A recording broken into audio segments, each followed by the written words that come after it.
Theoretical questions नहीं आते हैं। अगर आपको अभी भी ऐसा लग रहा है ना, तो इस साल नीट और रीनीट दोनों पेपर चेक कर लेना, आपको कितने सारे questions assertion, reason, statement based देखने के लिए मिल जाएंगे। थ्योरी इसलिए भी इंपॉर्टेंट है कि थियोरेटिकल क्वेश्चंस आते हैं, और इसलिए भी इंपॉर्टेंट है कि जो न्यूमेरिकल्स आते हैं, सो उसका लैंग्वेज समझने के लिए भी आपको थियोरी इंपॉर्टेंट होता है।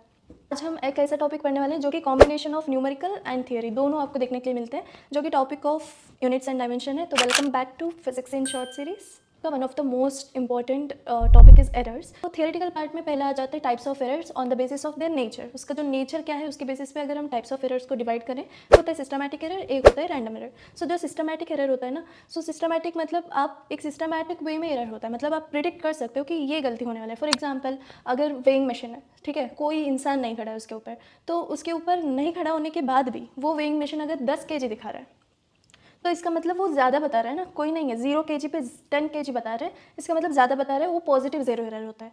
सो अगर हम कोई भी इंसान जो मान लो 60 kg के इंसान को हम उसके ऊपर खड़ा कर दें तो वो 70 kg बताएगा, हम प्रिडिक्ट कर सकते हैं कि क्या एरर होने वाला है। सो इसलिए वो सिस्टमैटिक एरर में आ जाता है। उसके अलावा पर्सनल एरर, और तीसरा आ जाता है हमारा एक्सपेरिमेंटल एरर। सो एक्स्ट्रा आता है random error. So random error जो रैंडमली होता है, लाइक एनवायरनमेंट। सो एनवायरनमेंट को हम प्रिडिक्ट भी नहीं कर सकते, कंट्रोल भी नहीं कर सकते, राइट। सो जो एनवायरनमेंटल एरर है वो रैंडम एरर होता है। उसके अलावा एक और एग्जांपल है लीस्ट काउंट एरर।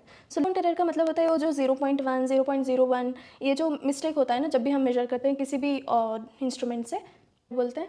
सो लीस्ट काउंट एरर भी रैंडम एरर होता है, हमको नहीं पता है कि यही गलती होने वाला है। 0.01 हो सकता है, 0.02 भी हो सकता है, राइट। सो रैंडम एरर को अगर आपको कम करना है, क्योंकि वो हम कंट्रोल तो नहीं कर सकते, बट अगर आपको एरर्स को कम करना है, रैंडम एरर्स को, तो आपको नंबर ऑफ रीडिंग्स आपको बढ़ाना होगा, तब जाके आपका रैंडम एरर कम होगा। Random error is inversely proportional to number of readings. That's it. Thank you for watching. Bye bye.